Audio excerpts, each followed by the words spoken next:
And now we're going to meet one of the most popular, famous, and successful trance music producers in the world. He started playing music when he was just 13 and has been around the trance scene from around the year 2000. He has released 7 albums, a few compilations, and has 4 active projects with Liquid Soul, Rocky, Zen Mechanics, and the latest one with Asterix.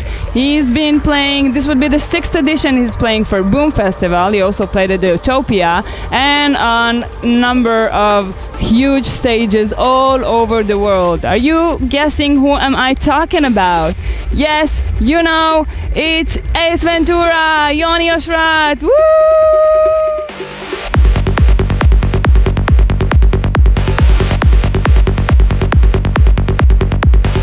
Alright, yes, you guessed it right. We're here with Yoni Oshrat, aka Ace Ventura. Give it up! Woo! So, Yoni, how are you doing? I am fantastic.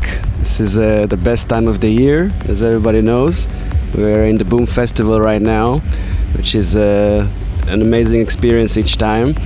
And just like a week after Azora, which was also amazing. So yeah, it's definitely my favorite time of the year. So I'm doing really well.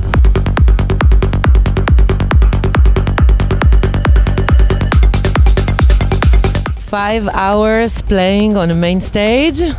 That's a big deal. Are you excited towards your set today?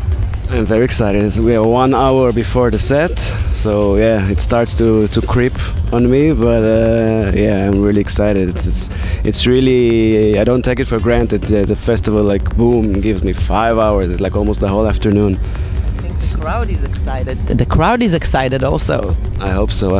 Yeah. I remember last year for your set, I think all of the boomers were here. Like, you cannot see any ground, only people, lots of people. That was so awesome. So tell me, which one of the trance festivals is your favorite and why? Well, it's a very hard question because I have a few. So I would say my favorite ones are Boom and Ozora. These are definitely a clear choice. In January I also played in Rainbow Serpent in Australia for the first time, which also blew my mind. So I would say these 3 are my favorite in the top 3. I also really like Antares Festival in Germany. It's another one I play for many years in a row. So I guess these 4. Sorry, it's not just one, but Boom and Ozora are definitely up there. Antares and Rainbow Serpent, yeah.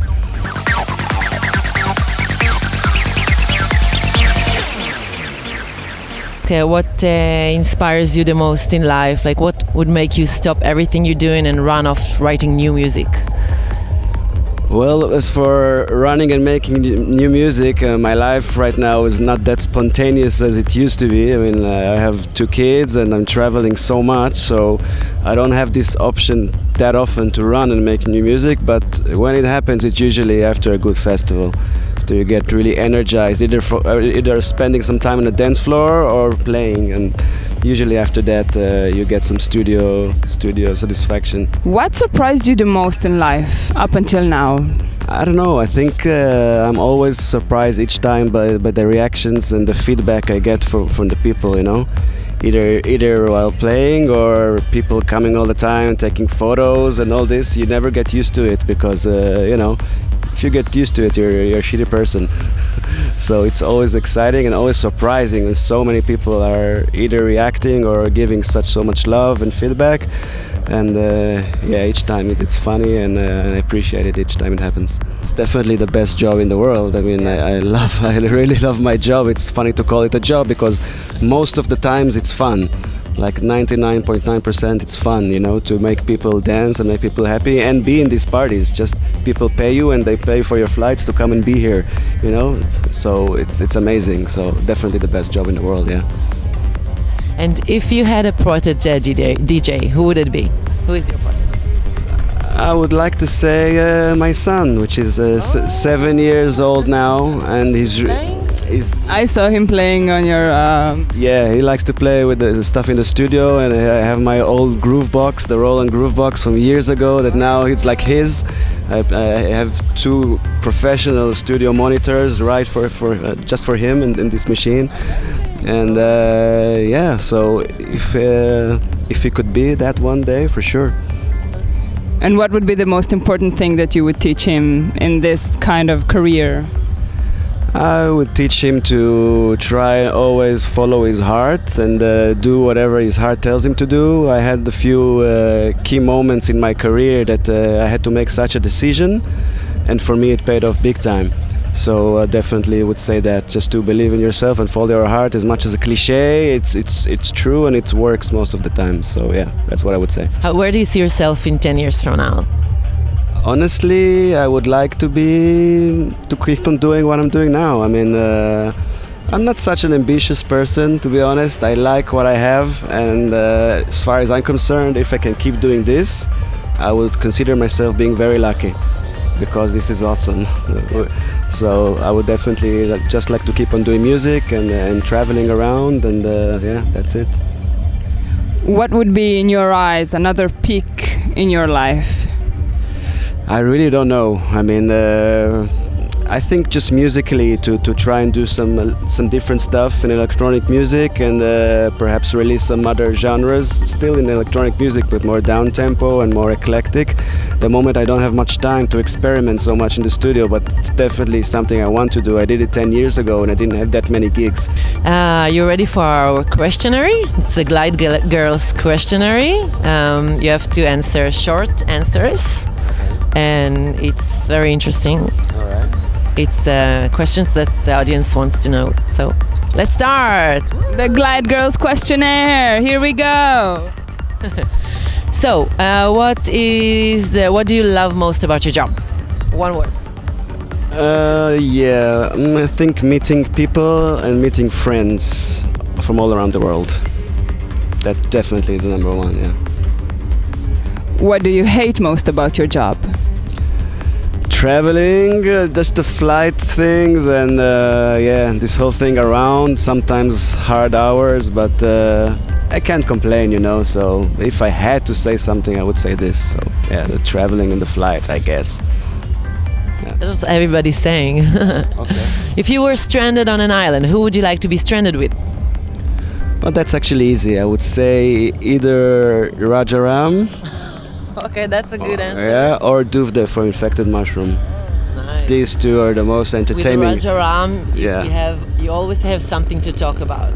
Always. He can teach you always, things. Yeah. And Duvdev also is like the most entertaining persons in the world. So yeah, definitely. You need to meet him. If you were to be another DJ, who would you like to be? Ooh.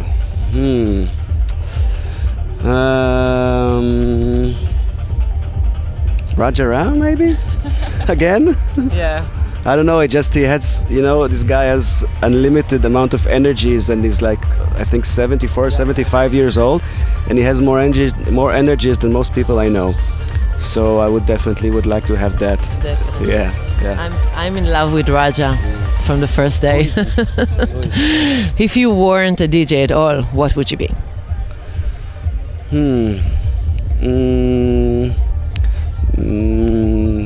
Video games tester? I don't know, something fun. Is that a good answer? Yeah, I think it's a lot of fun. Just testing games, sitting at home I playing. love games and I don't have time to play, so that's the first thing that comes to mind. I think this question our audience is dying to know. If you were to be a Game of Thrones character, who would that be? Well, this definitely has to be the most difficult question so far, because it's my favorite show and there's so many great characters. We know. I think Prince Oberyn from Dorne, which had a very cruel fate in the end, but he was one of the coolest characters in Game of Thrones, so I would definitely like to be him. Yeah. Great answer. And what turns you on in life? In life? Yeah, what turns you on? Music, nature, movies, sex, good time, good food, good festivals. Yeah. That's it. And if these were your last minutes on planet Earth, what would be your last words for the universe? I did it my way.